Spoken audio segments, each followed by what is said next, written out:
Hey guys, tonight we drift into a world where the ground isn't solid. The homes bob quietly on currents, and rice doesn't just grow, it floats. You're not stepping into ancient Southeast Asia so much as gliding into it, lulled by the lapping of warm river water against a bamboo hull. It's humid, of course, it always is. A sleepy frog croaks somewhere nearby. The stars scatter across the water's surface like shimmering fish scales, and everything smells faintly of lemongrass and wet wood. This is a place where entire villages lived on the water, not near it on it. It's not a fantasy world, though. It may feel like one.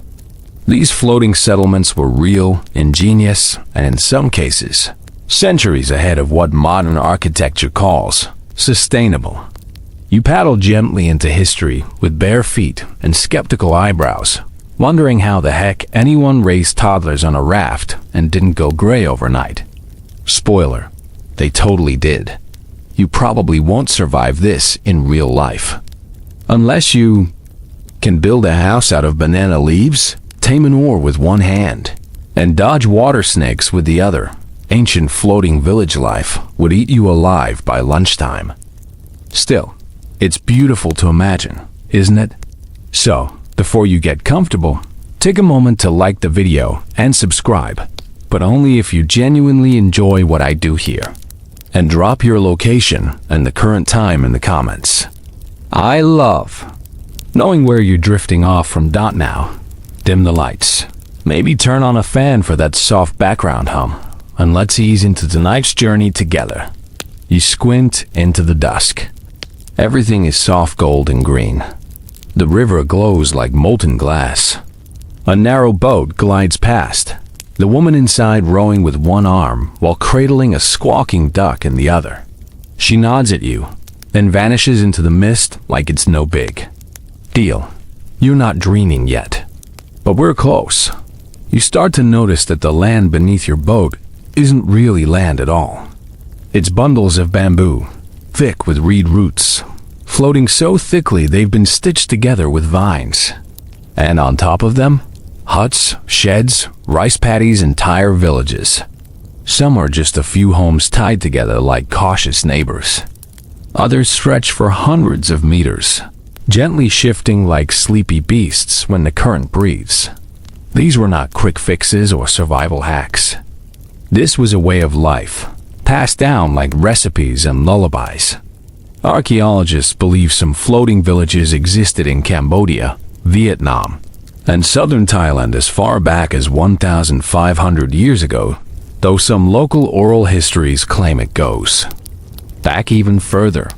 Historians still argue whether the first raft homes were born out of seasonal necessity or pure innovation.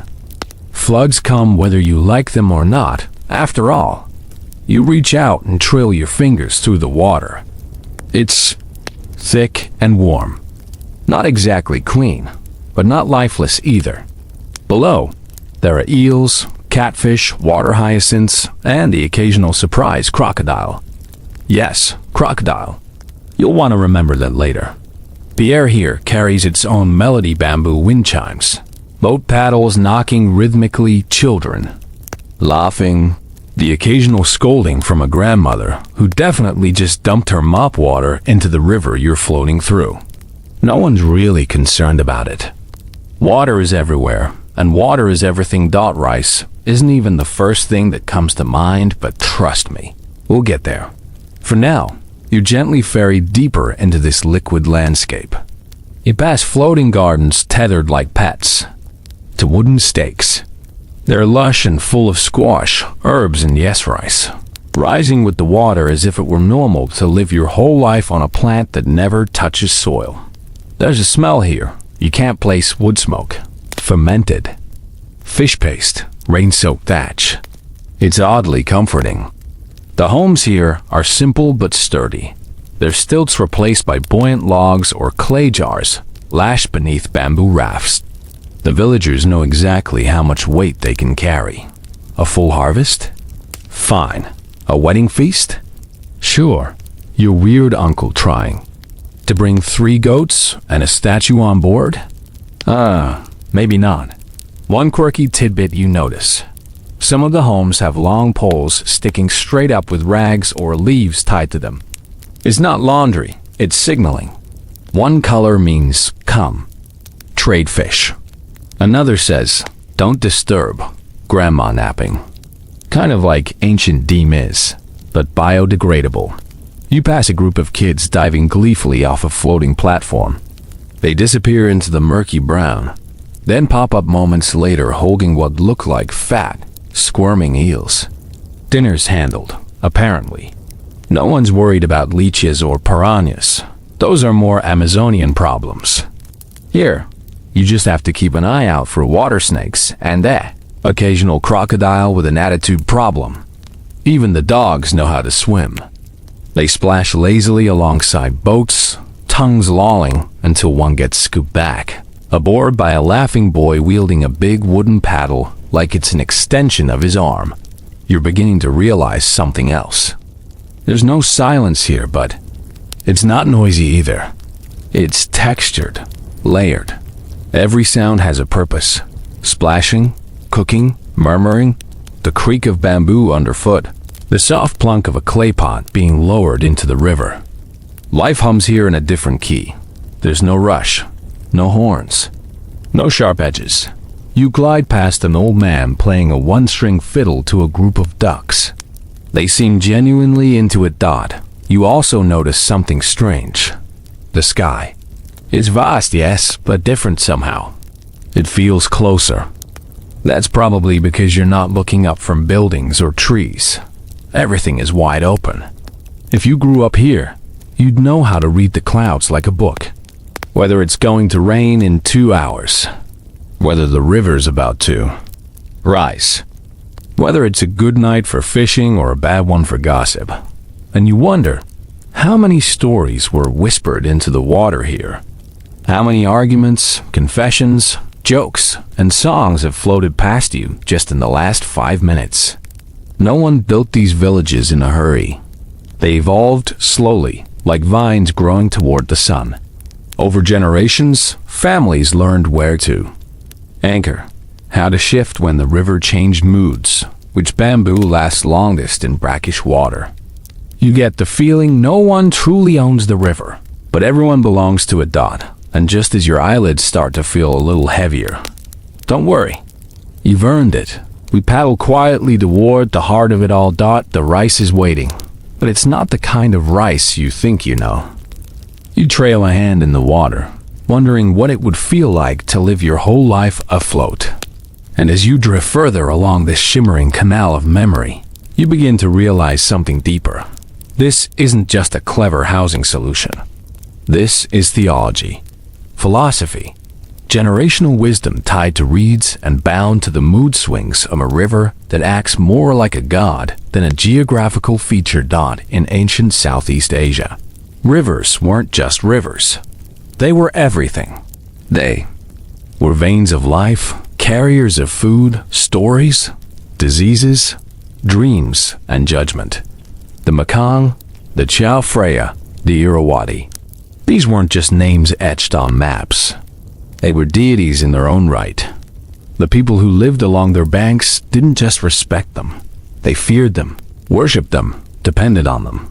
You ease past a half-sunken shrine tied with marigolds and lotus blossoms. A weather-worn figurine half man, half fish gazes out over the water like he's waiting for someone late to dinner by about 5 centuries. The scent of incense hovers over the ripples like a lazy ghost.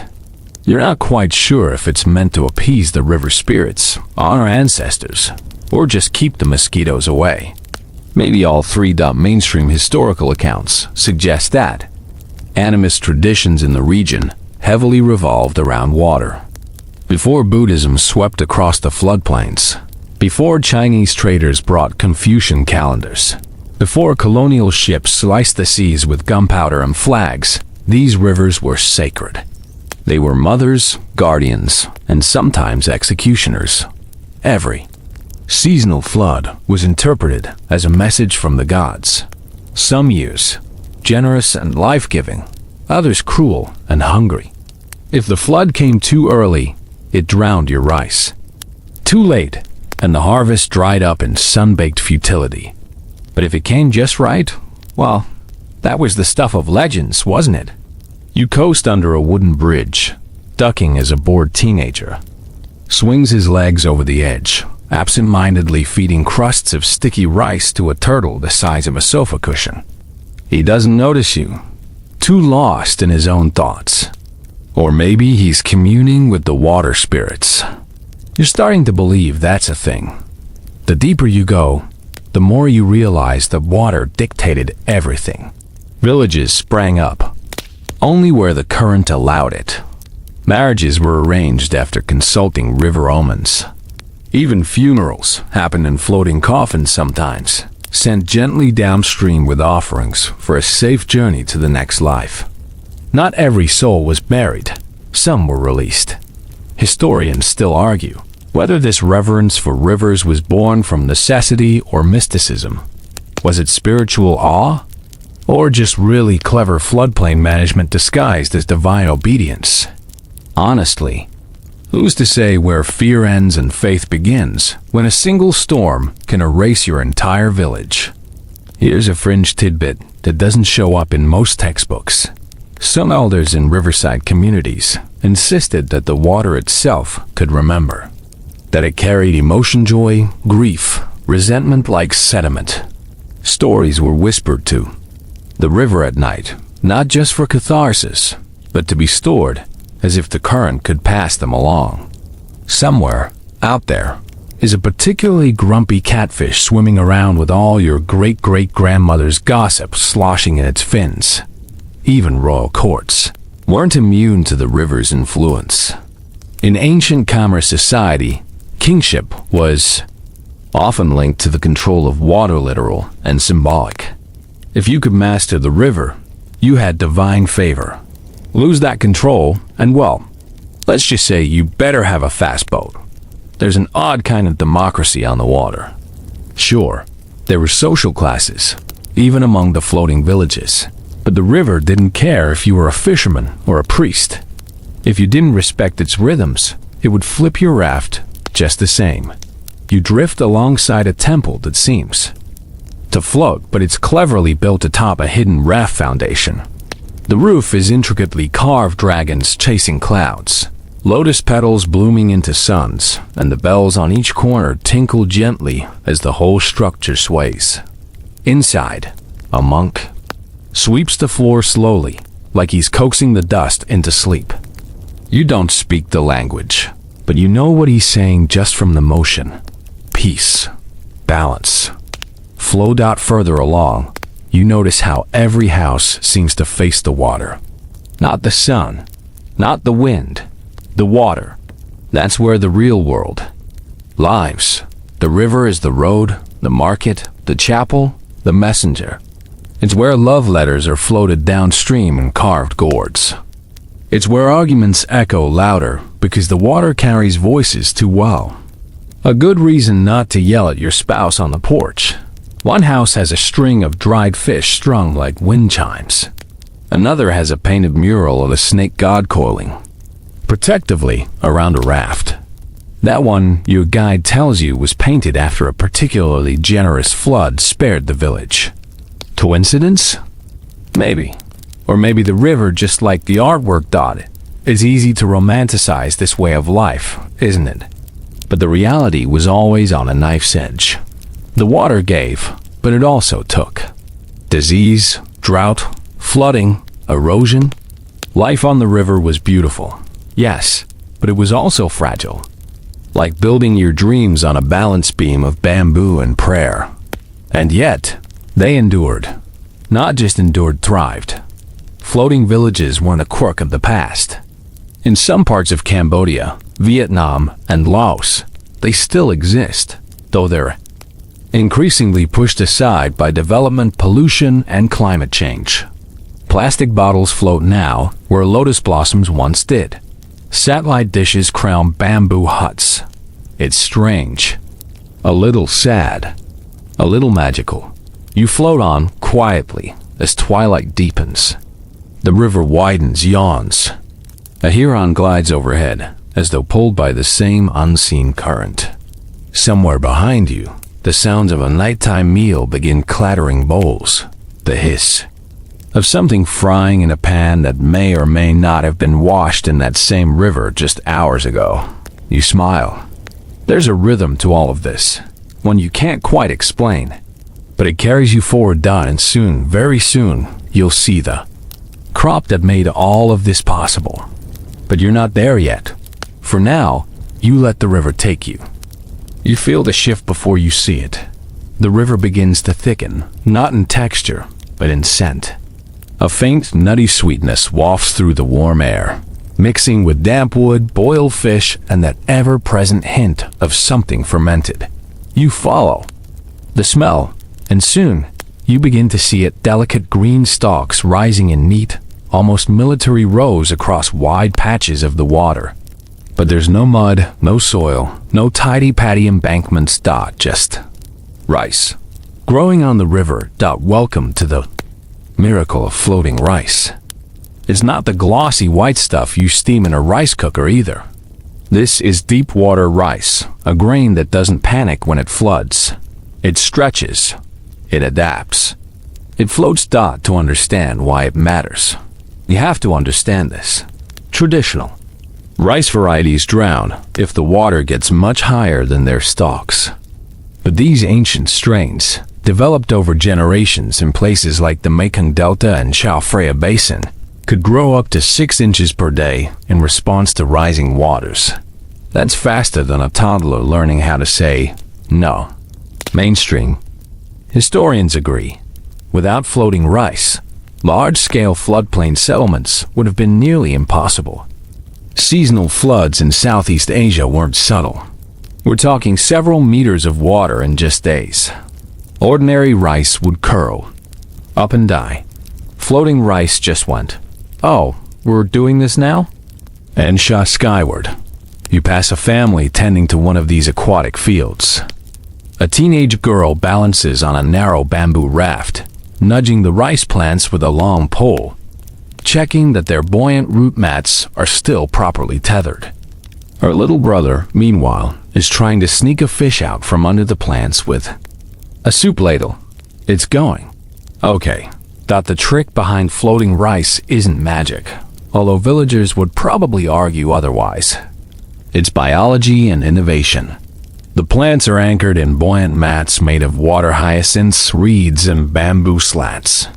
Their roots dangle freely in the water column, drawing nutrients from the flood-rich silt. When the floodwaters rise, so do the mats, and the rice just keeps climbing like a very polite, very leafy ladder. Quirky fact alert.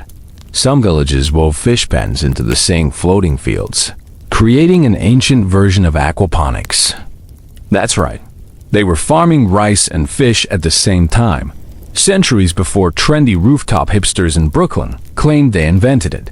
But there's another layer to this. The rice didn't just feed families. It fed empires. The massive Angkor civilization in Cambodia? Its power rested not just on stone temples and divine kings, but on food. Floating rice fields were part of the hydraulic infrastructure that allowed Angkor to grow, trade, and dominate. Historians still argue whether the collapse of Angkor was due to war, drought, or a failure of their water systems. One theory? The floating rice fields became harder to maintain as the climate shifted. When the rice fails, everything else follows. You coast along the edge of one of these fields. The plants rustle softly in the wind. They're taller than you expect easily. Shoulder high, maybe taller. Some are already beginning to flower, their seed heads dangling like sleepy chandeliers. The villagers have names for each growth stage. Some sound poetic, the rice that kisses the wind. Others are more practical. The rice that better not flop over again, or so help me. Rice is not just food. It's personality, family member, mood ring, and currency rolled into one. A nearby farmer yells at a buffalo standing too close to the water's edge. The buffalo, clearly unbothered, licks its nose and continues chewing a mouthful of something suspiciously stolen. It's a sleepy kind of rebellion. You float past a wooden platform where a group of elders are, carefully weaving new floating mats layers of plant matter lashed with jute rope, designed to cradle the next generation of rice.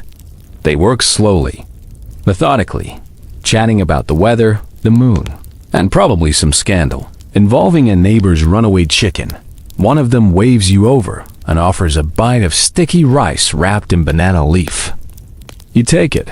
It's slightly sweet, filled with mung bean paste and just a hint of coconut.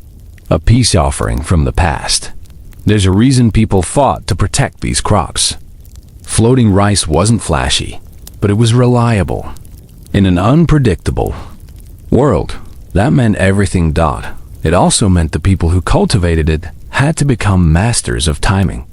Plant too early, and the floods uproot everything. Plant too late, and there's no time for the grain to mature. The river never gave clear instructions. It just rose, and you had to figure it out. You find yourself wondering, how many flood years did it take for someone to say, wait, what if we just grew rice with the flood instead of against it? Probably. Quite a few. But the solution, once found, changed everything. The rhythm of life on the water began to revolve around the rice's moods. Festivals were tied to planting and harvest.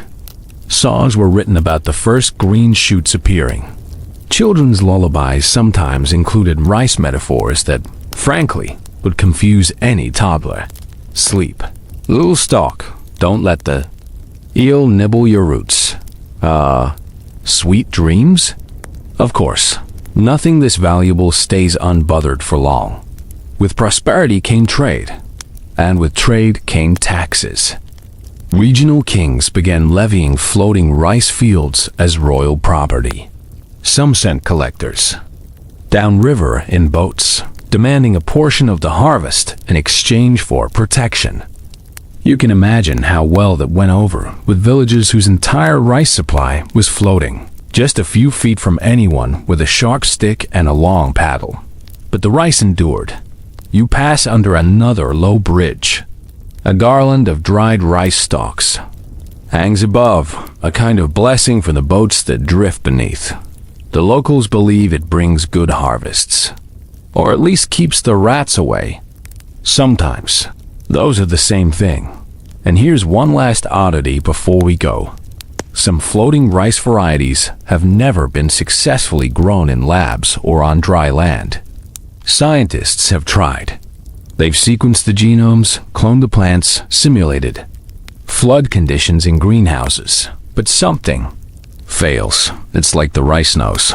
It doesn't belong anywhere else. It only grows with the water. Like the people who grow it. The sun dips lower now, casting the rice fields in molten gold. A breeze stirs the surface, sending gentle ripples through the crops. You float silently past them, feeling a strange, quiet awe.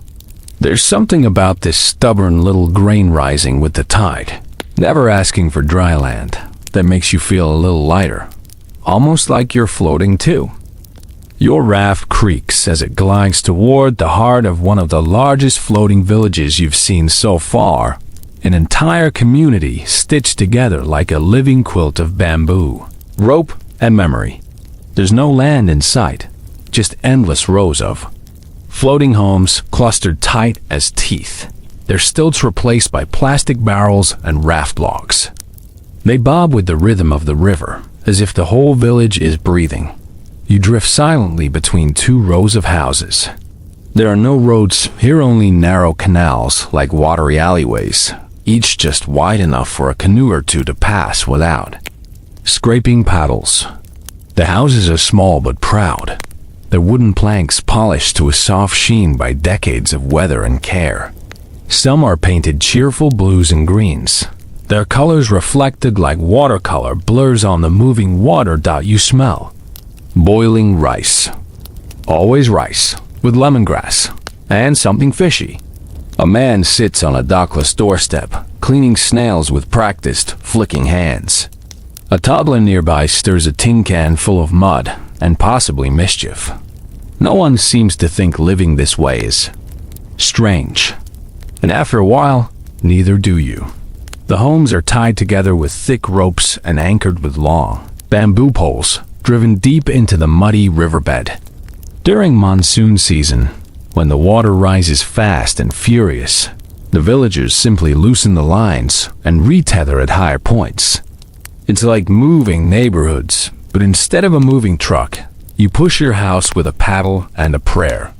Historians still argue whether these full-scale floating villages evolved from temporary rafts used during flood season or always intended as permanent settlements. It's a chicken and duck situation. But either way, these villages weren't makeshift. They were meticulously designed to float, flex, and shift with the water. And to stay. You pass a floating home where the laundry line is strung between two bamboo poles anchored into the raft's corners. Sarongs flutter in the breeze like lazy flags. Nearby, someone's carved a heart into a driftwood post with the initials TT plus LN. Love, apparently, floats too. You float under a small wooden bridge linking two homes. A woman walks across with a pot balanced perfectly on her head. Below her, a boy in a tiny canoe yells something cheeky, and she answers without looking down, tapping the bridge once with her toe as if to say, behave. It's the kind of shorthand you only earn from decades of waterborne living. There's a quiet kind of ingenuity everywhere. Rainwater is collected in giant clay jars. Kitchens are built with open sides, so the heat and the smoke drift away harmlessly. The cooking fire sits low, safely sunk in sand so it doesn't burn the bamboo. Every structure, every item, is a balance of risk and experience. These people didn't just survive the water, they designed for it. You pass a school. Yes, a floating school. It sways gently, lined with faded chalkboards and small stools. The alphabet is painted in bright letters on the outside wall. You pause long enough to hear a sing-song recitation of numbers and a teacher clapping a rhythm. Education doesn't stop just because the ground is missing. One quirky tidbit? In some floating villages, older homes are passed down through generations as is. Not the land, not the deed, just the raft. Families repaint, re-roof, maybe trade out a few buoyancy barrels, but otherwise? Same house, same river, new baby in. The hammock dot, it's not all rustic charm though. You spot a solar panel on one roof, powering a string of colored lights. Another house has a TV flickering inside news anchors speaking over a distant karaoke tune. There's even a house with a satellite dish tied to a mast with fishing rope. Why not? Floating doesn't mean falling behind. A tiny shop floats by. Yes, it floats by. It's a store built onto a boat, packed with instant noodles, batteries, cigarettes, and neon candy that looks like it could survive a nuclear apocalypse. The shopkeeper grins and rings a small bell, just in case anyone wants to paddle over and buy a snack. You wave. He waves back. Business hours are whenever the river says so. Historians note that these waterborne settlements weren't fringe communities. At their peak, thousands of people lived in floating villages across Southeast Asia. Some were seasonal. Others, like the ones you're floating through now, were permanent, complete with schools, shops, temples, even small floating hospitals, where doctors would row from house to house. You spot a floating garden next, lush with green onions and morning glory. It's tethered carefully near a home where an elderly man snoozes in a hammock, mouth wide open, a book resting on his chest. The river rocks both him and the book gently, like a cradle that never grew up. Here's a weird but true detail. In some of the older floating villages, people used woven vines soaked in fish sauce as repellents around the rafts. Not for humans, for rats. Apparently, rats couldn't stand the smell. You, on the other hand, might just start craving dinner. You pass another structure, more elaborate this time. It's a community hall, a floating platform with a thatched roof and wide open walls.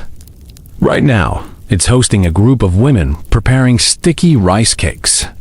They chat, laugh, and occasionally splash water at the kids who get too close. Every so often, someone lifts a pot lid and fans the steam toward the sky, as if offering it to the spirits.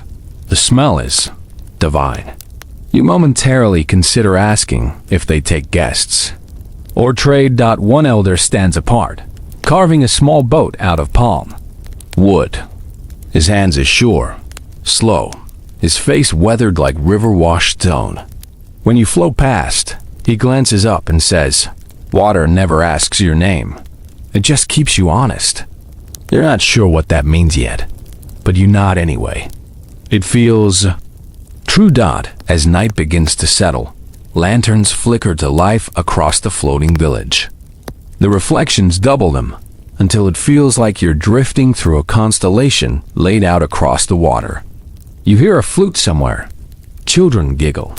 Someone yells for a cat that may or may not be swimming. Yes, some of them can. And even now, this place doesn't sleep. It just softens. The water rocks the village gently. Homes creak, but not unhappily. A kettle whistles. The day exhales. You lie back in your little canoe, eyes on the stars above and the stars below, and realize something rare. In this village, every direction is sky. You wake, if you were ever fully asleep at all, to the rhythmic thunk-thunk of something wooden knocking against the side of your boat. It's still dark, but the floating village is already alive. Somewhere, a rooster crows. Somewhere else, a kettle hisses.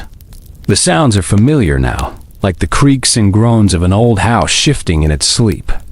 But this house floats, and it never really stops moving. Ahead, a wide canal opens, and you glide toward one of the most surprisingly complex aspects of this drifting life: logistics. You're about to see how babies, beds, and buffaloes all fit onto the river and somehow don't fall in. First up, boats. There are so many boats. Long, narrow canoes for quick errands. Flat-bottomed rafts for ferrying goods.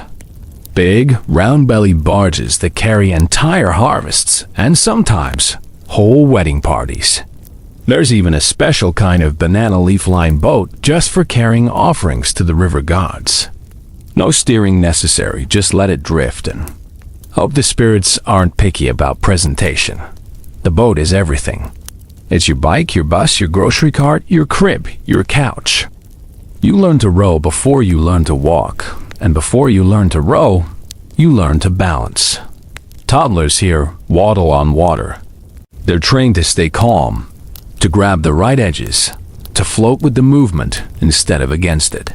Falling in is expected. It's part of the curriculum. And no, they don't wear little life vests. Not in the ancient villages, anyway. But don't worry, there was always someone watching. Probably a grandmother with eagle eyes and a fan that could double as a paddle if need be. You pass a boat with a makeshift cradle inside. An actual baby bundled in colorful cloth, sleeping peacefully as the boat rocks. The mother is nearby, gutting fish with practiced flicks of a small knife. Every so often, she looks up and gives the boat a nudge to keep it from drifting too far. It's parenting by tide. Over in another raft home, a man is hauling a mattress onto the roof. The weather's dry tonight, and sleeping under the stars is too good to pass up. He ties the corners with string and climbs down, muttering about mosquitoes. You can tell this isn't the first time he's done it. And yes, there are buffaloes. You spot one now, standing on a raft like it has no idea it's a 500-kilogram animal balanced on a few floating logs. It snorts once and swishes its tail. The raft dips ominously but holds, barely. A small boy tosses it a chunk of sweet potato, then paddles away as the buffalo considers chewing the boat instead. Quirky fact of the day. In some regions, buffaloes were taught to swim between rafts or led from one floating pasture to another. You haven't lived until you've seen a herd of giant horned beasts doing the doggy paddle across a rice canal. It's both majestic and mildly terrifying. But logistics go beyond livestock. Floating families had to rethink every aspect of home life. Want to cook dinner? You'll need a stove that won't tip your house into the drink. Many use sunken clay pots lined with sand, fireproof and balanced just right. Need a bathroom? Well, that depends on the time period, the wealth of the household, and how squeamish you are. Let's just say the river was multitasking a lot. And while we're at it, yes, people bathed in it too. Early morning is when you'll see the village's quietest ritual. Rows of villagers crouched on rafts, splashing water over their shoulders, scrubbing with coconut husk soap, and gossiping quietly over the sound of wet hair being wrung out. It's oddly serene, until a child cannonballs off the roof and ruins everyone's zen. Again, historians still argue whether these water-based designs were responses to limited land, strategic decisions to avoid conflict, or simply the most efficient way to live near fish, trade, and transport routes. Maybe all of it, maybe none. The truth is slippery, kind of like that eel that just flopped into your boat. Don't worry, he's just visiting. Another thing you notice? Privacy here is fluid. With no walls between homes, sound carries across the water like it's got somewhere to be. You'd better not argue too loudly unless you want your neighbor's ant weighing in. On the plus side, there's no need for doorbells. You just paddle up and yell, "Tea?" Food gets shared easily. You float past one raft where someone's frying fish, and the smell instantly travels the whole canal. A few boats drift closer. No one asks, they just know. Plates appear. A spoon is passed. Someone brings sticky rice and pickled mango. It turns into a meal before anyone even says the word dinner. One older woman, clearly the culinary queen of her section, has an actual floating kitchen. It's a separate raft, tethered behind her house, with 3 cooking stations and a tiny herb garden and buckets. People paddle up and order breakfast, lunch, and the occasional deep-fried banana if they're feeling fancy. She never smiles, but her food speaks volumes. And probably sings lullabies in weddings. Oh, just wait. You float past a platformlet with hanging lanterns. A string of marigolds leads up to it, and a line of barefoot dancers begins to gather. Someone strums a 2-string fiddle. You can't tell if they're rehearsing or the ceremony's already begun. Either way, the bride will likely arrive on a boat decorated with banana leaves and lotus petals, and someone's great-uncle will almost definitely fall into the water. Before dessert, there's a kind of delicate chaos to it all, a logic that only works because it's always worked. The current changes, but the routines stay steady, anchored in memory and muscle, in rope tied with just the right knot passed down through generations. One last curiosity before the light fades. You pass a raft where a young girl is painting, not on canvas, but directly onto the floorboards. Her subject?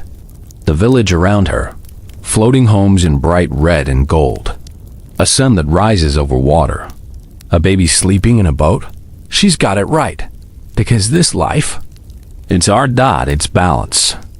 Motion, improvisation. A choreography that never quite touches the ground, but never sinks either. You float quietly past, letting her image imprint itself into your mind. For a moment, you almost forget what it's like to live on land. And you kind of hope you never remember. By now, the river feels like an extension of your body. Every sway of your boat, every gentle lurch as a wave passes, it's natural. So natural, in fact, that when you turn a corner and suddenly enter a floating market, it doesn't even strike you as unusual. It takes a moment to notice what's happening. At first, it's just a few more boats. Then it's dozens. Then it's a floating traffic jam, long wooden canoes and wide barges packed to the brim with all kinds of goods, weaving around each other in slow, purposeful circles. They're shouting, but not angry shouting. There's laughter, bargaining, gossip, and the clatter of fruit rolling across deck planks. Welcome to the market. With no streets, no shops, and no floor that doesn't slosh. You drift right into the middle of it, and your senses are ambushed. Bright red dragon fruits stacked like alien eggs. Bundles of cilantro tied with palm fiber. Yellow ducks peeking out from straw baskets like fluffy produce. And fish, oh many fish flopping on flat woven trays as their sellers swat flies and make jokes at your expense. It's fine. You're new here. The river smells different here. Less earthy, more busy. Lemongrass, garlic, sweat, fried things, unidentifiable things. The occasional whiff of something that makes you question your life choices. But you're hungry anyway. One boat woman, her conical hat tilted just right, beckons you over with a long oar. Her canoe's piled high with steaming bowls, fresh herbs, and a pot bubbling ominously over a flame that somehow isn't setting her boat on fire. She serves you a bowl of noodle soup so flavorful, it might convince you to trade your passport for a second helping. You slurp quietly while a cat walks across the edge of her canoe with full confidence in both its balance and your obedience to gravity. Mainstream. Historical records show that floating markets like this have existed for at least 800 years in parts of Vietnam and Thailand. They were vital hubs for commerce, especially in areas where roads were rare, seasonal, or simply too risky to use during monsoon months. These markets connected remote floating villages to the world and to each other. But there's something else here, something harder to quantify: community. Every transaction is wrapped in small talk, every negotiation softened by laughter or teasing. There's a social code at play, and you're only just beginning to glimpse it. Historians still argue whether these markets were primarily economic or social engines.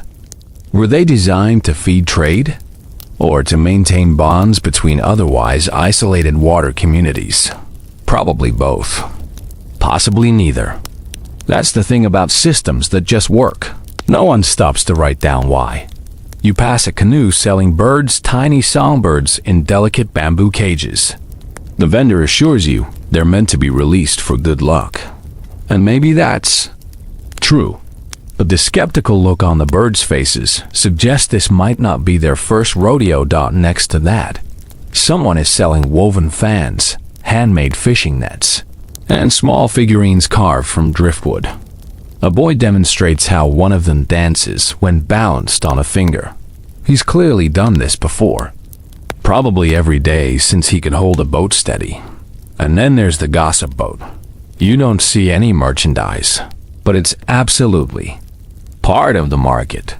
A small group of elderly women floats in a circle, passing betel leaves and information like a sacred rite. They glance your way. One whispers something, and they all cackle. You have no idea what they said. You don't need to. In this market, value is measured in more than just coin. A bag of sticky rice might cost a handful of dried shrimp or a promise to help mend a roof next week. A sweet mango might come with a story, a joke, or a song. And sometimes, a glance across the water that lasts half a second too long. One quirky tradition still survives in some floating markets: love notes sent by paddle. It's old-fashioned now, but in some parts of the Delta, a young man might float quietly past the boat of a girl he's sweet on and drop a folded banana leaf into her basket. If she reads it and smiles, she'll paddle after him later. If not, well, he might get hit with a coconut. Either way, it's progress. You pass a floating tea shop next. Just a shaded platform bobbing gently with pots of hot tea, sugarcane, and little porcelain cups. Elderly men sit quietly here, sipping and playing a game that looks like chess, but definitely involves shells and a lot of eyebrow movement. You want to learn it, but you're pretty sure there's a 5-decade training minimum. The social fabric here is stitched together not with fences or laws, but with proximity and patience. You can't rush a transaction when your boat is tied to someone else's. You can't slam a door when there are no doors. Every sale, every trade, every meal happens face to face, eye to eye. There's a lesson floating somewhere in that, isn't there? Your guide points out a large barge at the center of the market. This one's special. It's the news boat. A woman inside reads the latest village gossip aloud, sometimes singing it, sometimes shouting it like a town crier. Who's getting married? Whose boat capsized? Who owes him a chicken? She's got a memory like a steel trap and a voice that could wake the dead. She's also probably the most powerful person on this stretch of river. And here's something most people miss. These markets weren't only for food or goods. They were informal courts, job fairs, and marriage bureaus. A good market day might solve 3 weeks' worth of village problems. A bad one might spark 5 new feuds. Either way, the market always returns the next day. The river demands it. As the sun climbs higher, the market begins to quiet. Sellers untie their boats and drift back toward home. A boy paddles past you, balancing a stack of unsold pineapples and a very indignant chicken. You try not to make eye contact. The river smells different again. A little more sun-baked. A little more tired. But before you drift away, you catch one last sound. A woman singing, soft and slow. A lullaby not meant for you. You don't understand the words, but the tune sticks. And as you float away from the market, the melody floats. With you, proof that on this river, nothing ever really stays behind. You don't know how far you floated by now. The floating market has long since melted into the morning mist behind you, and the river has taken on a quieter, more contemplative rhythm. The sun is beginning to soften again, casting a warm, honeyed glow over the water's surface. It's the perfect time for a slow drift through something more mysterious, more spiritual. Because as much as these floating villages thrive on trade and gossip and fish, they also float on something older, something deeper. You're headed toward the water temples. From a distance, they don't look like much. Simple wooden structures, often no bigger than a couple of sleeping mats laid side by side, with gently sloping roofs and colorful claws fluttering in the breeze. But as you get closer, you begin to feel it. A stillness. A hush that wraps around you like a wet silk scarf. These temples aren't built on land, because the land is too far or too temporary. They're anchored to rafts or perched on stilted platforms that rise from the riverbed like forgotten tree trunks. Some lean slightly to one side as if bowing. Others have long bamboo poles sticking out like antennae, wrapped in streamers, or bells that tinkle softly when the wind shifts. You tie your boat to a post carved with faded prayer symbols and climb onto the temple raft. The wood is sun-worn and soft under your feet. You're greeted not with incense, but with the smell of lotus and damp wood and the faintest trace of fish sauce. It's oddly comforting. Inside, there's barely any furniture, just a small altar, a faded cloth, a few offerings laid out carefully. Bananas, flowers, tiny handmade boats carved from coconut shell. There's a statue in the center, but it's not always the same. Sometimes it's a Buddha, sometimes a river spirit, sometimes a carved stone that looks suspiciously like a coconut with eyes painted on. That's the thing. In these places, belief flows like the water. It doesn't need sharp edges. It doesn't demand definitions. It just drifts. Mainstream historians agree that these water temples, especially in areas like the Mekong Delta and Tonle Sap, served not just religious but also environmental and social functions. They marked the changing of the seasons, the ebb and flow of the monsoons, and the deep personal connection people felt with the river itself. Every ceremony here is a conversation between human and water. Weddings involve floating offerings. Downstream together. Funerals? Ashes scattered on lotus leaves, sent drifting into the afterlife. There's even a special ritual still practiced in some areas today, where villagers ask the river for forgiveness before the fishing season begins, offering rice and flowers in exchange for what they're about to take. You sit quietly on the temple floor. A small breeze slips through the bamboo slats. In the distance, a drum echoes once, then again. Someone's starting a ritual downriver. You can't see it, but you feel the rhythm in your chest. A monk appears. He's barefoot, robes damp at the hem, and he looks like he hasn't spoken in a week. He doesn't greet you, just nods once, then lights a tiny clay lamp with a spark that's clearly been practiced 1,000 times. The flame dances like it's balancing on a ripple. He places the lamp on a miniature boat made from banana leaf and twine, then sets it gently on the water. You watch it float away, the flame refusing to go out even as the boat wobbles slightly with each passing wave. And then he says something soft, barely audible. You think it's a blessing, but it might be a joke. You'll never know. Either way, you feel it. Quirky fact. Some river communities believe the water could read your heart. If you told a lie near a water temple, the river might rise and flood your home. If you confessed a secret, it might grant you a dream. Superstition? Maybe.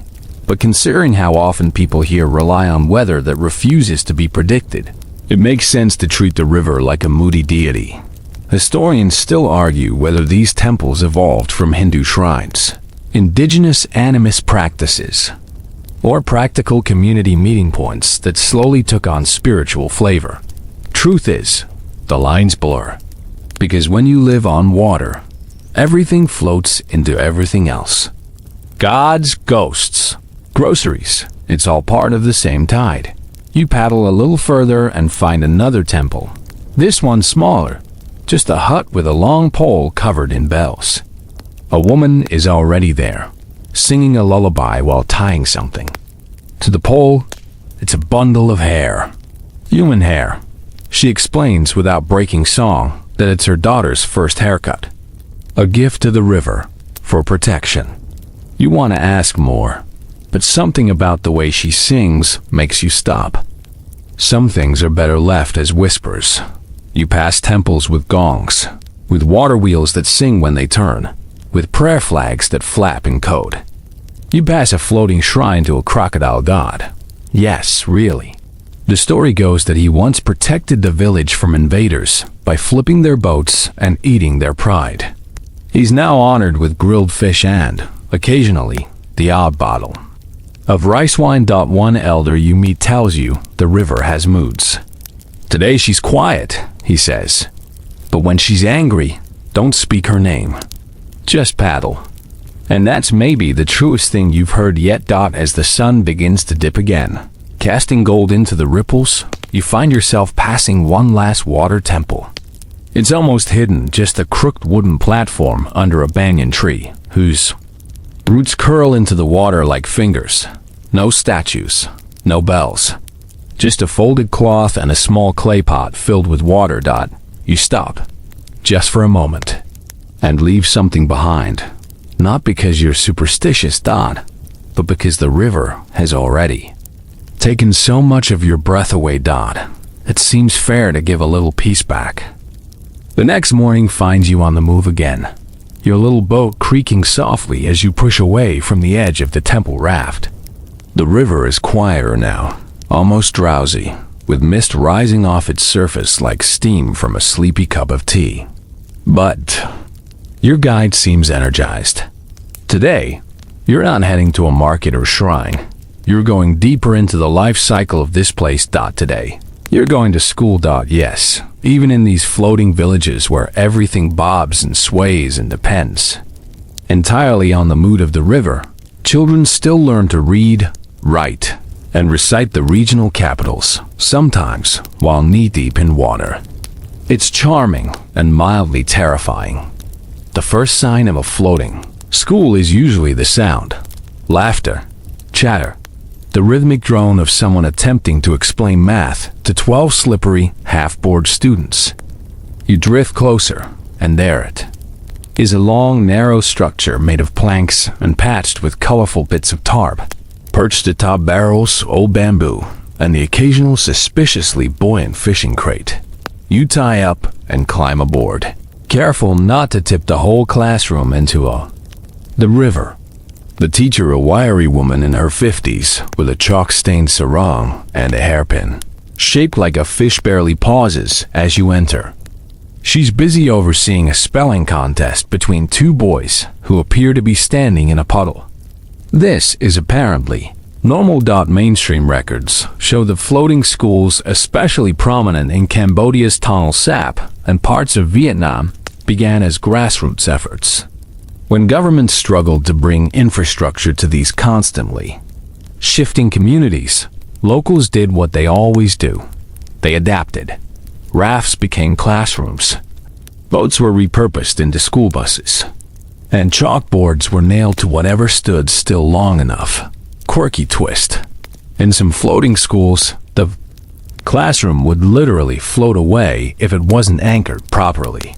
More than one lesson was interrupted because the wind decided the students needed a change of scenery. You're handed a writing slate by a small girl who looks like she's already decided you're not going to pass the day's pop quiz. Fair. You take a seat next to her, careful not to knock over the shared ink pot, and do your best to blend in. There's something endearing about the chaos. A chicken walks through the classroom. A toddler in a bucket watches from the corner. The roof drips every few minutes, and someone keeps paddling past the window yelling about mangoes. But somehow, the kids are learning. They can list the rivers, tributaries, recite proverbs about kindness, and multiply fractions like it's no big deal. Historians still argue whether the rise of floating schools was more about preserving cultural autonomy or simply born of necessity. Some say they represent resistance to land-based governance. Others insist it's just the most logical solution in a landscape where building a road is like trying to lay bricks on jelly. Whatever the reason, the schools have their own rhythm, their own traditions. In one corner, you spot a tiny library. Shelf just a few plastic crates stacked with worn comic books, prayer scrolls, and a surprisingly thick biology text about frogs. The cover features a frog wearing sunglasses. You approve. During recess, which is signaled by a gong made from an old cooking pot, the kids leap straight into the water. Clothes, dignity, and gravity be damned. They splash, swim, dive, and chase each other around the anchored canoes like ducklings on a sugar rush. You watch a little boy climb back into the classroom, his uniform soaked, hair plastered to his forehead, clutching a math workbook in one hand and a snail in the other. Both, apparently, are important. Lunch is served boat to boat. Parents paddle over with steaming bowls of sticky rice, fried river fish, and sliced mangoes.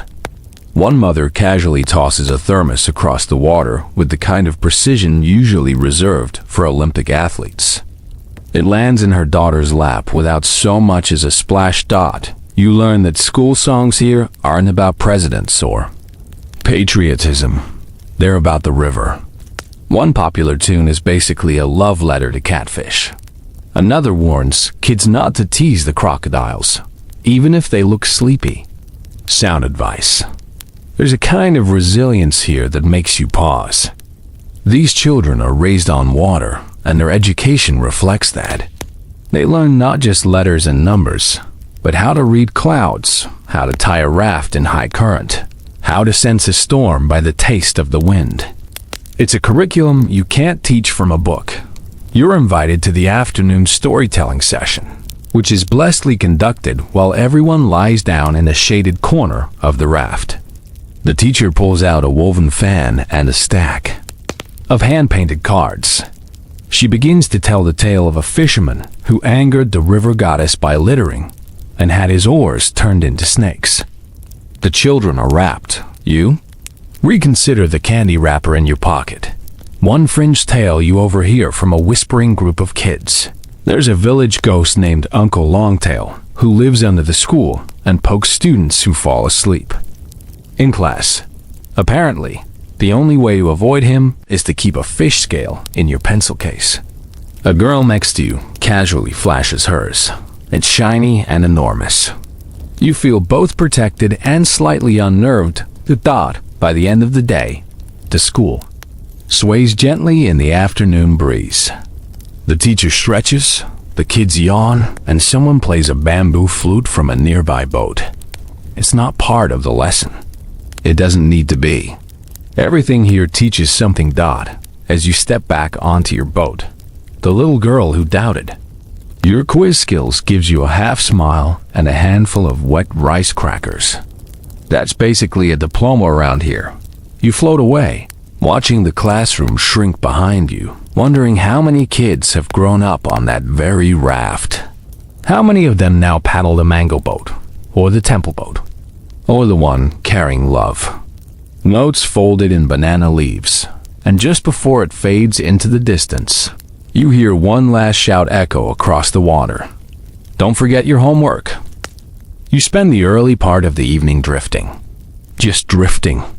The sky is cottony and purple, with clouds the shape of forgotten dreams. A few lamps are already flickering to life along the riverbanks, their golden glows mirrored perfectly. In the calm water, like floating stars trying to find their place in the sky again. But the quiet doesn't last. Ahead of you comes a new sound. The clang of metal, the rhythm of pounding, and the crackle of fire. You've stumbled upon the beating heart of ingenuity. The floating workshops. Yes. In these villages, even blacksmiths float. You nudge your boat. Alongside a long barge-like structure, half covered in corrugated metal and woven palm leaves. Inside, it looks like a chaotic marriage between a machine shop and a jungle. There's a forge on one side, a pile of bamboo poles on the other, and in the center, because of course someone's pet monkey wearing a necklace made of fish bones. The heat hits you first. It rolls off the forge like dragon breath.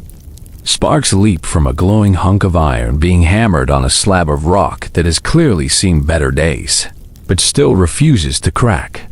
The blacksmith pauses, wipes his brow, and gives you a nod that says, "Yes, I'm forging tools on water." No, I will not explain how this raft hasn't sunk. Mainstream historical records point out that many river communities developed fully mobile, artisan setups centuries ago, especially in the Chao Phraya Basin and the Mekong tributaries. Villagers would float from hamlet to hamlet, repairing tools, making fish hooks, even crafting ceremonial knives or musical instruments, depending on who needed what. And because permanence is more concept than reality here, even professions had to be portable. A smith who couldn't float was a smith who didn't eat. You step carefully inside. Every surface is slick with either oil or rain or both. Children sit nearby, stripping banana fiber for rope. A teenage apprentice feeds scrap wood into a makeshift bellows.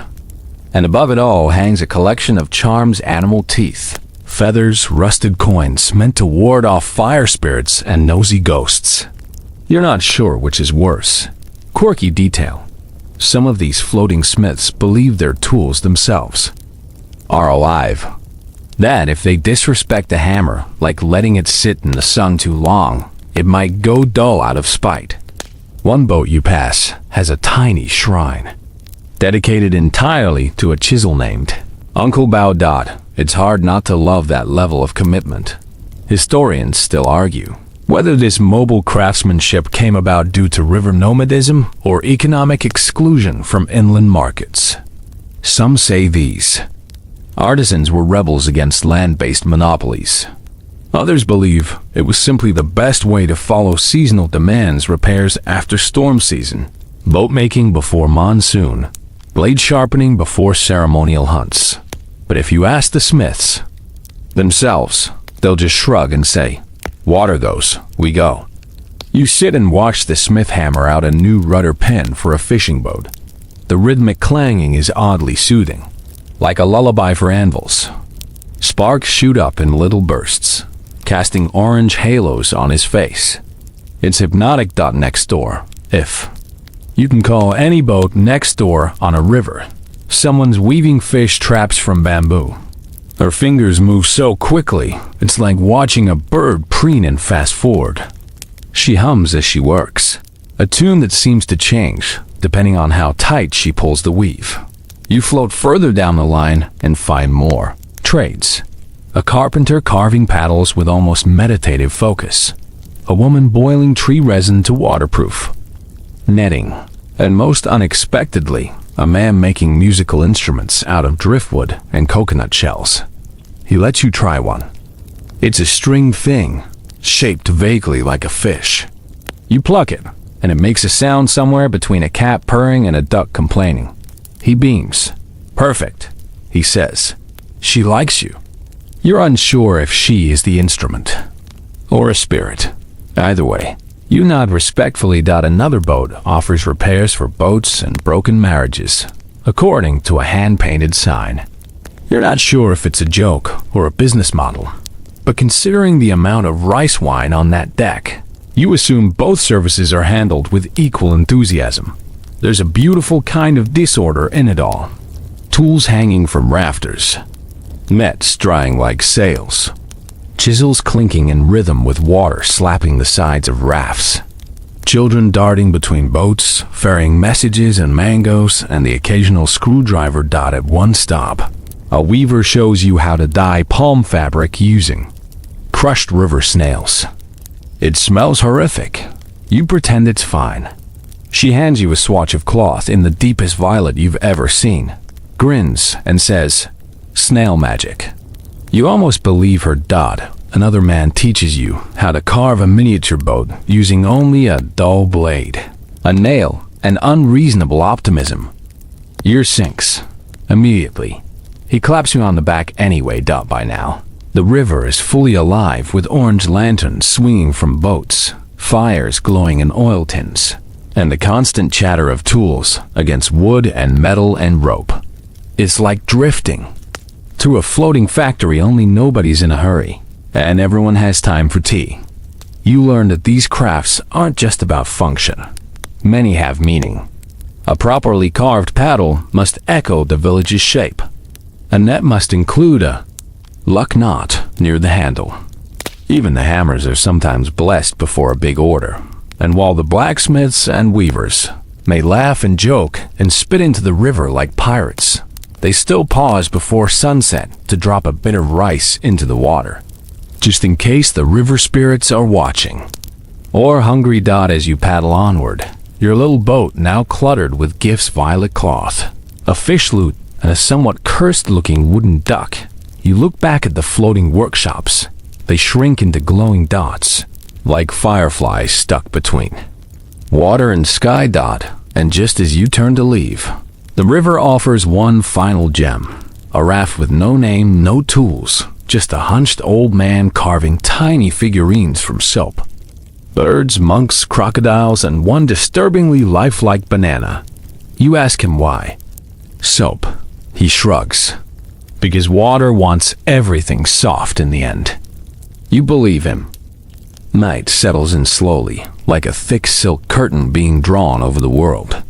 The air has cooled, but it still carries the earthy perfume of river mud, fish oil, and flowering vines. Somewhere behind you, the last clang of a blacksmith's hammer fades, replaced by the soft clinking of dishes being washed over the edge of a raft and the murmur of lullabies rising into the twilight. You're drifting now toward a different kind of floating structure. No hammering here, no weaving, just a strange hush and the faint glow of candles. These are the floating spirit houses. Yes, because on top of floating farms, floating schools, and floating stores, these river communities also have floating shrines, miniature temples, ancestral altars, and sacred houseboats filled with offerings that bob quietly at the edges of life. At first glance, they look like dollhouses perched on lily pads. Tiny wooden platforms painted in faded reds and golds, some barely the size of a table, others as large as a small room. Each one carries incense, fruit, dried flowers, and the ever-present bowl of water. You're not supposed to dock next to them, but tonight you're invited by a soft-spoken old woman who's been paddling silently beside you for the last 10 minutes. You noticed her only when she coughed. She gestures to follow. The raft she brings you to is simple but beautiful weather planks bound with rope, gently creaking as it floats. On top of it sits a low altar adorned with garlands of marigold and small clay figurines. You step aboard, trying not to make a sound. It feels like walking into someone else's dream. Mainstream historical sources note that spirit houses are a widespread tradition across Southeast Asia. In Thailand, Laos, and Cambodia, nearly every home landed or floating features some kind of altar to house the protective spirits. When a house floats, so does the shrine. It's not a question. It's just part of the architecture. Your guide lights a stick of incense and places it before a carved statue. Then she scoots over to make space for you right next to a plate of sticky rice and a rather delicious-looking banana. You suspect the offering was just placed, and that maybe she's a little hungry too.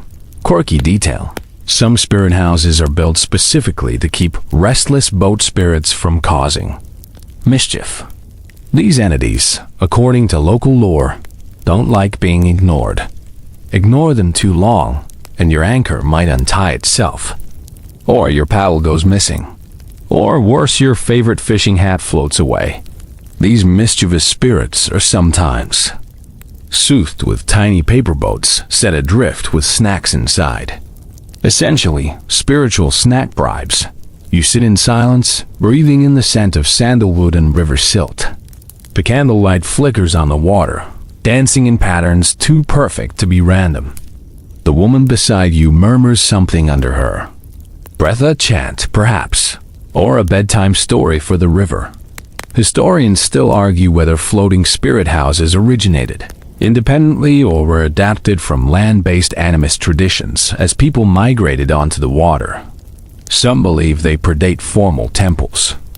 Others insist they evolved in tandem with state religions like Buddhism and Hinduism, creating a fluid spiritual hybrid unique to river life. Whatever their origin, they remain deeply personal. Each house is built for a different spirit, some for ancestors, some for river guardians. Some, you're told, are built in honor of lost children, those taken too early by illness or currents. These ones are always decorated with toys. You pass one later, with a small wooden fish tied to its roof. It rocks gently in the night breeze, making a soft clicking sound. A local belief holds that on certain nights, especially during the full moon, the river spirits come up from below, climb into these houses, and warm themselves by the candlelight. Which is a lovely thought, unless you're afraid of soggy ghosts. Your guide suddenly stands, then kneels, then stands again, performing a series of gestures that seem to involve both prayer and light aerobics. You do your best to follow. She smiles, but doesn't correct you. That would be rude. You're trying. One altar you pass later features an old mirror and a dried pufferfish. You ask what it's for. She replies, "That's for the spirit who likes to look handsome." Naturally, theirs. Also a floating shrine shaped like a crocodile, painted bright blue, with its mouth open to receive incense sticks. No one paddles too close to it, even on sacred holidays. The crocodile, apparently, does not forgive. Some spirit houses have stories attached, oral histories passed down like sacred gossip. One belongs to a woman who waited 50 years for her husband to return from war. She built a spirit raft and pushed it out to sea each year, hoping he'd find it. Locals say he finally did, though no one knows what that means. The raft is still floating. Last seen near the mangrove delta. The woman beside you finally speaks again. River spirits don't like noise, she says. They like calm, like babies. They like to be rocked. You nod, not just to be polite. You understand now. This whole world, This entire floating culture is one long lullaby. Everything flows. Even grief. Even love. By now, the floating altar is surrounded by other rafts, quietly drifting closer. Each has its own glow. Each has its own flavor of reverence. A boat of teenagers playing soft music and lighting sparklers for our uncle, who liked parties. A mother and son pouring water from a clay jug into the river so she doesn't go thirsty. They say, referring to a grandmother who passed last spring. You begin to lose track of time. The incense curls upward like smoke signals to the stars. The candles flicker lower. The river hums. Then something small bumps against your foot. You look down. It's a tiny boat made of banana leaf, carrying a coin, a flower petal, and a peanut. It twirls gently in a slow spiral, like it's looking for someone. Then it drifts away, disappearing into the shadows. You exhale, the kind of breath that says, "Okay, I get it now." And as the old woman begins to chant again, you lie back on the raft, the sound of water beneath your head, the sky stitched with stars above. You're not just floating on a river tonight. You're floating on generations, on memory, on faith you don't quite understand, but that doesn't seem to mind. By the time you blink yourself back into awareness, the candles have burned low, and the scent of incense has melted into the damp night air. The spirit raft has drifted further downstream, taking its dreams with it, and you find yourself once again alone in your little boat, gently rocking, just the way the river spirits like it. Now, you paddle toward the heart of something more animated. Ahead of you, flickering lanterns sway from bamboo poles, music soft, off-key, but charming carries across the water. Laughter, rhythmic drumming, and even the occasional bark or rooster crow interrupt the sleepy quiet. You're entering the floating festivals. Yes, they exist. And yes, they float. Not grand parades or glittering stadium concerts, but intimate, joyous explosions of song, color, and utterly uncoordinated dancing. A celebration not just on water, but of water. The raft you pull alongside is piled with woven mats, bundles of firewood, and roughly 4 too many rice cakes. The people here, young, old, and everything in between, are gathering to celebrate a river birthday. Whose birthday, you ask? They laugh. The river's, of course. Mainstream historians note that river festivals have existed across Southeast Asia for centuries, many tied to the lunar calendar. The most well-known is Loy Krathong in Thailand, where people launch floating lanterns carrying prayers. But smaller, local celebrations like this river birthday often slip beneath the academic radar. Someone hands you a krathong, a tiny raft made of banana leaves, candles, and orchids. You're instructed to whisper a wish into it and set it free. You do. It floats away like a private thought. A flute begins to play, badly, but enthusiastically. Then come the drums. Plastic buckets, pots, an actual drum if someone's lucky. Children dance in a loose ring on a raft-turned dance floor. Their feet thump, water sloshes, someone falls in deliberately, judging by the giggling, and is hoisted out to applause. You're quickly roped into the festivities. Someone daubs your forehead with river clay and calls it a blessing. Another offers you grilled frog. You politely take one. You do not bite. A group of elders sits cross-legged around a central fire pot, brewing tea strong enough to bend time. One gestures for you to sit. They begin telling a story, but it's hard to follow. The storyteller has a voice like rustling leaves, and halfway through, pauses to scratch his chin for a good 3 minutes before continuing. No one minds. The story, they say, is about a carp who became a monk. Or maybe a cloud. Details are fuzzy. That's the point. Quirky tidbit. Some floating festivals feature impromptu puppet shows performed on rafts using water buffalo skulls, coconut shells, and string. One such performance starts nearby. The plot involves a crocodile tax collector and a talking mango.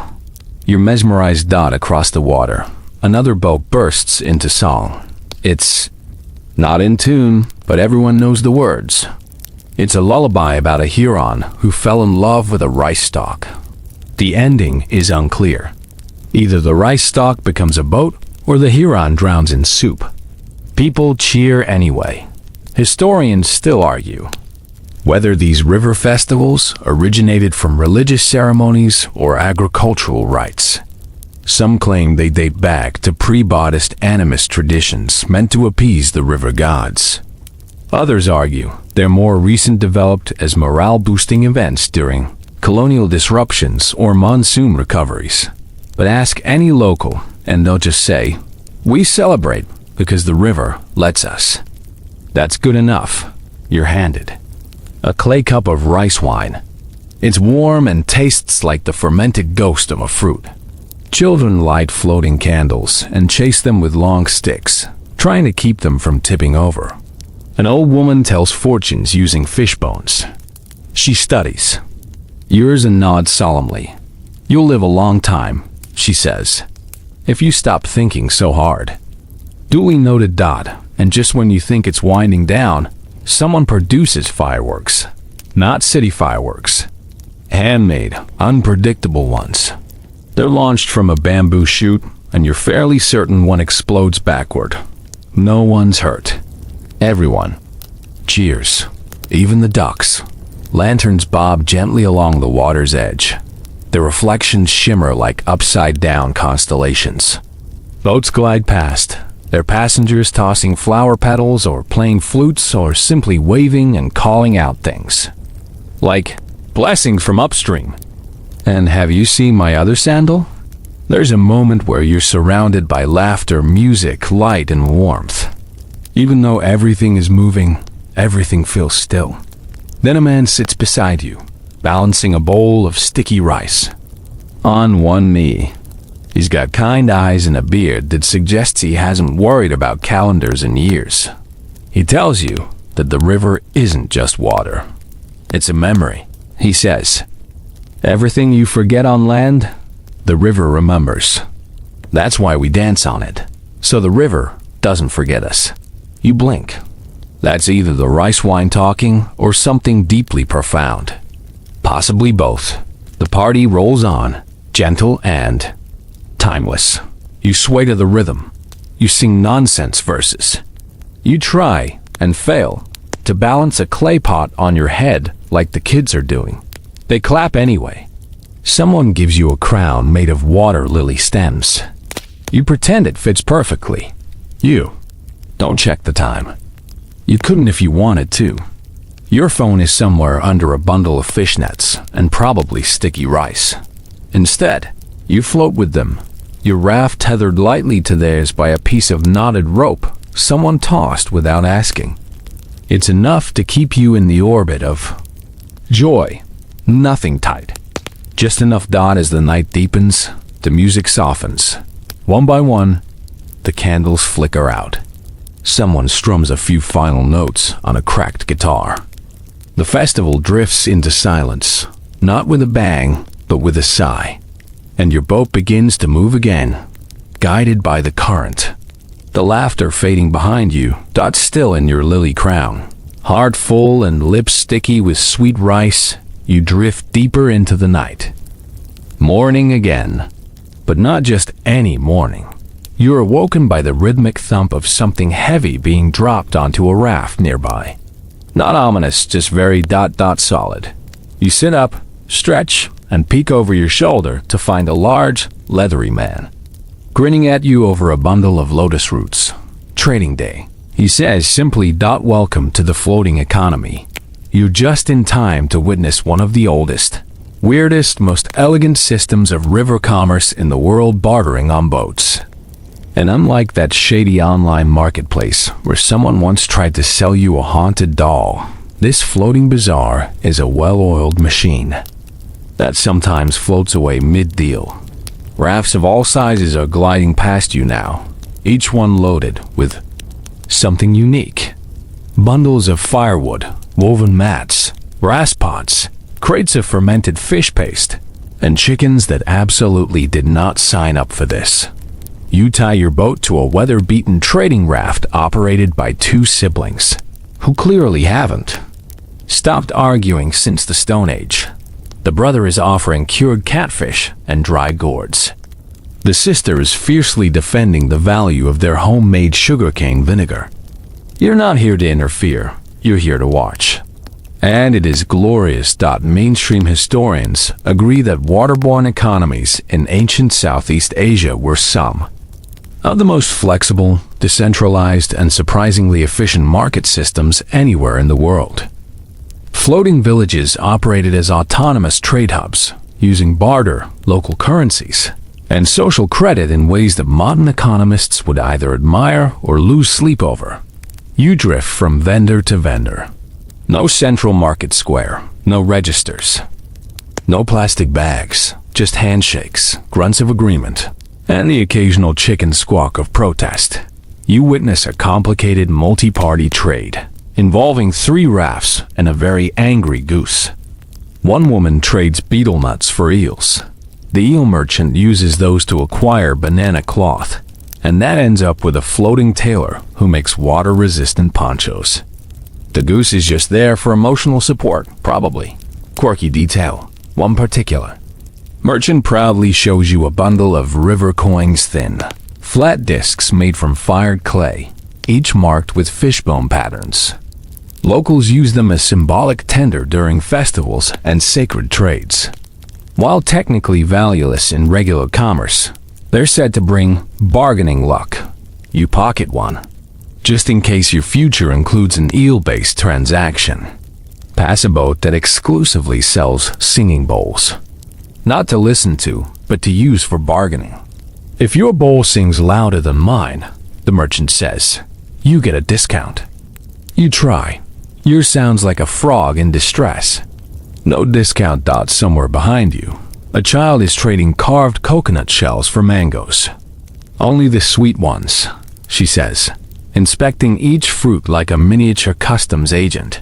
Historians still argue whether the barter systems in these floating economies were purely utilitarian or held ritual significance. Some believe every trade was a negotiation between humans and the river spirits themselves. Others insist it was just economics with a splash of poetic charm. Either way, no one's getting rich out here, but no one's going hungry either. You're struck by how much of this market relies not on money, but on memory. Who gave fair trades last week? Who owed whom a favor? Who helped during the last storm, and who didn't? There's no ledger but the village's collective brain. And it works, mostly, unless someone forgets about that borrowed paddle. Then things get awkward. An older woman offers you a handmade rattan fish trap in exchange for ... Well, she shrugs and points at your shirt. You decline, but thank her politely. She laughs, pats your shoulder, and gives you the trap anyway. For your dreams, she says, catch something good. You pass a raft selling medicinal herbs. The vendor, a lean man with a braid down to his waist, claims his powders can cure fever, sadness, hiccups, and heartbreak. 1 pinch for love, 2 pinches for memory, and 3 pinches if you really need to forget something. You buy one just for the label. Another raft is actually a floating repair shop. A boy, maybe 12, is hammering a dent out of a copper pan while his younger sister hands him tools. You realize there's no factory, no Amazon drone, just this tiny floating forge and a kid who can fix anything with a stone and a stick. A woman waves you over. She runs a library boat. Yes, really. Dozens of water-warped books tied to wooden shelves, mostly romance novels and plant guides. She's willing to lend you one if you promise to return it upstream in 3 days. You take the plant guide. It smells like lemongrass and secrets. And then, of course, there's the floating tea shop. It's really just a wide raft with a woven awning, a low fire, and several mismatched stools. You sit, A man with half-moon eyes pours you a cup of jasmine tea and says nothing. No price.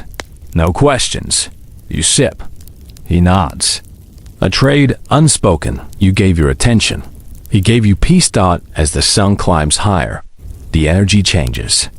Some rafts start drifting home. Others tie together for group trading. A few disappear behind reeds, chasing the last few deals of the day. You drift with them, watching the economy of trust, tradition, and improvisation unfold. No receipts. No lines. No stress. Just the calm chaos of river commerce, kept afloat by memory, reputation, and the occasional noodle bribe. The siblings you met earlier row past again, now singing off-key and laughing. Apparently they made a good trade, or settled their argument, or just gave up and decided it wasn't worth fighting over a gourd. The clay coin in your pocket feels warm. Somewhere, the floating library's already lending your borrowed plant book to someone else. And the woman with the fish trap? You swear you see her again, waving from far downriver. Maybe she's caught something.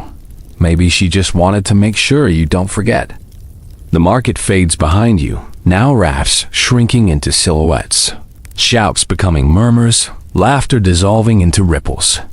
You recline in your little boat, which by this point feels more like an extension of your body than a vehicle. Your oar dips lazily in and out of the water like a sleepy metronome. But don't get too comfortable, because your journey tonight isn't over. Ahead, rising out of the marsh like some kind of moss-covered mirage, is a floating monastery. Yes, a monastery, on a raft, drifting very, very slowly down the same path as you. At first glance, it looks almost too precarious to believe. A cluster of thatched roofs, low wooden platforms, fluttering flags, and a bell tower that leans just slightly off vertical like it's had a bit too much fermented banana wine. But it's real. As you drift closer, you notice the telltale silence. Not the absence of sound, but the intentional kind. The kind of silence that wraps around noise and softens it. A young monk, no older than 12, appears at the edge of the monastery's raft and waves you in. No words. Just a smile and a hand gesture that says, "Come see for yourself." You tie off and climb aboard. It creaks gently underfoot. The monks here are part of a lesser-known river order, sometimes described in passing by historians, but rarely the subject of in-depth study. These are not the Grand Temple monks of city pagodas, no. Gleaming golden stupas or tourist donation boxes. These monks have river mud beneath their nails and calluses from paddling.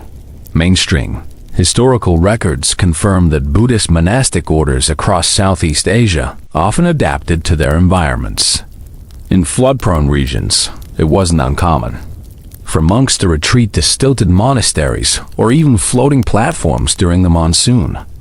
What's less documented, but very real in front of you, is this: an entire floating sangha, drifting slowly and peacefully. Year-round.1. Monk tends to a tiny garden of water spinach and lemongrass growing in coconut husks. Another sweeps the deck using a handmade broom, not because it's dirty, but because it's meditative. A third gently rings a bowl-shaped bell. Its sound lingers in the air like a ripple waiting to reach shore. You're invited to sit. Someone hands you a bowl of something warm rice porridge, thickened with river yam and laced with herbs you can't name. It tastes like simplicity, if that makes sense. Quirky detail time. The abbot appears, and he is 90, 100? It's hard to tell. His robe is frayed at the edges, his feet are bare, and his smile is wide enough to eclipse the sun. He blesses your presence with 3 taps of a reed stick on the deck. "We don't chant here," he says softly. "We listen to the river." You raise an eyebrow, slightly skeptical, but also 87% on board with this. He gestures toward the water. It knows more than books. That might sound a little too much like a bumper sticker, but sitting here, With the warm bowl in your hands and the drifting calm all around, it lands like truth. There's a scroll rolled open on the platform beside him. You glance at it. It's not a sacred text. It's a map of the Mekal, hand-drawn, full of corrections and strange symbols. Our pilgrimage, he says, pointing to a section near the delta. We'll get there by new moon, or not. You learn that this floating monastery follows a seasonal pilgrimage route. They drift from one village to the next, offering blessings, teachings, and the occasional medical salve made from fermented river herbs. In return, they receive food, repairs, and stories. Stories. They record them, not in books, but in oral chants. One monk memorizes the tale of a girl who caught a talking turtle. Another recites the names of every elder who passed in the last flood season. Their job is to remember the river's memory. Historians still argue whether these river monks were central to the spread of Buddhism or simply fringe mystics tolerated by more orthodox schools. Some argue they kept the flame of folk wisdom alive when written doctrine became too rigid. Others suggest they were outcasts, wandering between borders, slipping through the cracks of empire. You watch a monk patching a hole in the deck using waxed banana fiber. Another ladles tea from a pot, steeping directly in the sun. A third chants gently, repeating a mantra so softly that even the insects seem to hum along. You're offered a brief lesson. Not a sermon, no, they don't do sermons here. Instead, the abbot places a pebble in your palm and says, "This is a thought." Hold it too long and your hand gets tired. You toss it back into the river. A bell sounds again, not a ritual bell, but the dinner bell. The monks, smiling, gather to eat. Together on low mats, no hierarchy. Just shared food, shared space, shared stillness.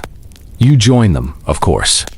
And for the first time in a long while, you eat without scrolling, without thinking ahead, without planning your next move.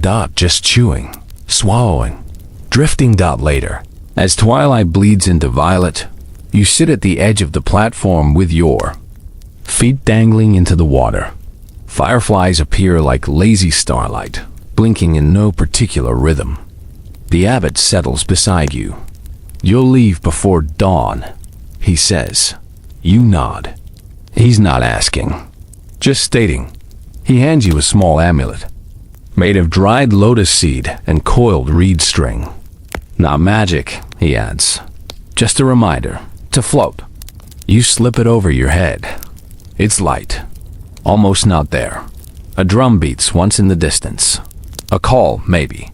Or a farewell. And slowly, without fanfare, you untie your boat. The monks wave. The abbot bows. You drift away, lantern unlit, guided only by moonlight and the low murmur of the chanting that fades behind you like a memory you didn't expect to keep. Your boat slips quietly through the pre-dawn mist. The sky is a soft gray wash, the river water reflecting it like a mirror smeared with dreams. You feel as if you're floating inside a secret held between night and morning. Ahead, you glimpse the faint outline of a floating cemetery, a somber collection of bamboo scaffolds, carved wooden coffins, and small lanterns bobbing gently with the current. This is where those who lived and loved on the water are laid to rest. Floating burial grounds are one of the most hauntingly beautiful and little understood parts of this river culture. Unlike the rigid stone cemeteries on land, these resting places embrace the impermanence and movement that define life here. Coffins rest on rafts, anchored loosely to the riverbed or tied to mangrove roots. Families visit by boat, sometimes bringing offerings or stories. You glide alongside a small raft where a grieving mother arranges bright flowers on her husband's resting place. She doesn't speak, but her eyes tell tales of storms weathered and quiet farewells. Nearby, children play, chasing fireflies, their laughter a soft balm against the weight of loss. Historians still debate whether floating cemeteries emerged as practical responses to flood-prone terrain, or evolved from spiritual beliefs about water as a passage between worlds. Some suggest these burial traditions reflect a profound connection between life, death, and the ever-flowing river, where endings are not final but part of a continuous journey. You notice that many coffins are painted with vibrant colors and symbols: dragons, lotuses, fish, each telling a story about the deceased life, status, or hopes for the afterlife. One coffin bears a carved image of a fisherman casting his net, another a scholar reading under a tree. The river itself becomes a guardian, carrying the departed gently downstream. Occasionally, families hold floating memorial services, releasing lanterns and incense to honor ancestors, their soft glow flickering like whispers on the water dot. As you drift further, you encounter a floating funeral procession, a quiet, reverent passage marked by slow paddling, soft chanting, and offerings cast into the water. The mourners wear simple clothing, their faces serene, eyes reflecting the river's depth. You can't help but feel a sense of peace here. Death is not feared or hidden away, but embraced as part of the river's endless rhythm. Life and death merge, flowing together like the currents that shape this world. The morning sun breaks through the mist, casting golden light on the water and illuminating a lone heron perched gracefully on a nearby branch. It watches you with calm eyes, as if acknowledging your passage through this sacred space. You take a deep breath, feeling the river's quiet strength seep into you. The floating cemetery fades behind you, but its lessons remain about impermanence, connection, and the gentle acceptance of life's constant flow. The river widens now, opening into a vast delta where waterways branch like veins through lush mangroves and rice paddies. The air here is thick with humidity and the scent of wet earth, fish scales, and blooming lotus flowers. You feel the pulse of the river slow, as if it's preparing you for the journey's end. Floating villages cluster here in gentle knots smaller than the ones upstream but dense with life and stories. Children dart through narrow channels on tiny rafts. Women trade freshly caught shrimp for woven baskets, and elders gather beneath stilted huts, sharing news and laughter like ripples across still water. You notice a recurring rhythm in the movement, the ebb and flow of tides, the shifting patterns of daily life, the way seasons fold into each other without fanfare. Here, life isn't marked by clocks or calendars, but by the river's own steady beat. Mainstream history teaches us that these delta communities were crucial hubs for trade, culture, and agriculture centers where river and sea met in a dance of exchange and adaptation. Yet much of their story remains untold, submerged beneath layers of water and time. One quirky detail that never fails to catch your attention is the floating gardens, patches of land tethered to rafts, where villagers grow vegetables, herbs, and rice. These floating farms are marvels of ingenuity, turning the river's challenges into opportunities. You watch as a man carefully tends a patch of water spinach, his fingers gentle but sure. Historians still argue whether floating gardens arose primarily from necessity due to frequent flooding and scarce arable land, or as innovative expressions of harmony with nature. Some suggest they were early forms of ecological engineering, blending agriculture with aquaculture in a sustainable cycle. As you drift past these gardens, a sudden splash breaks the calm. A giant catfish leaps, then disappears with a ripple. Nearby, a family gathers for a meal on their floating porch, their voices mingling with the calls of kingfishers and the rustle of palm leaves. You feel a profound sense of connection, not just to these people, but to the river itself, which nurtures and challenges in equal measure. This floating world is a living mosaic of resilience, creativity, and community. Your boat begins its slow turn, guided by the current and your own reluctant hand. The sun climbs higher, warming your face and drying the morning mist. You know the journey is nearing its close, but before you leave, you pause to take in one last image. A child sitting cross-legged on a raft, cradling a small carved wooden fish, eyes closed in a quiet prayer or perhaps a dream. The future, you realize, floats gently in their hands. As you push off, the river seems to whisper its farewell, soft, timeless, and full of promise. The river's song lingers in your ears as you drift slowly homeward, your breath sinking with the gentle sway of the water beneath you. Each ripple carries a memory, a story, a whisper from the past that folds softly into the present. The world feels vast, yet intimate, as if the river itself is cradling you in its endless embrace. There's comfort in this flow, a quiet reassurance that life, with all its twists and turns, continues in rhythms beyond our control. Here on the floating villages, existence is less about resisting the current and more about learning to move with it, trusting the unseen hand that guides. As your eyes grow heavy and the river darkens to ink, you carry with you the scent of lotus and the warmth of shared fires, the laughter of children and the steady hum of the earth's oldest waterway. The stories of those who live between water and sky settle gently into your mind, a lullaby of resilience and grace. So, rest now. Let the river's gentle pulse soothe your thoughts, and may your dreams drift as softly as a lantern on the water, glowing steadily in the night. Sweet dreams.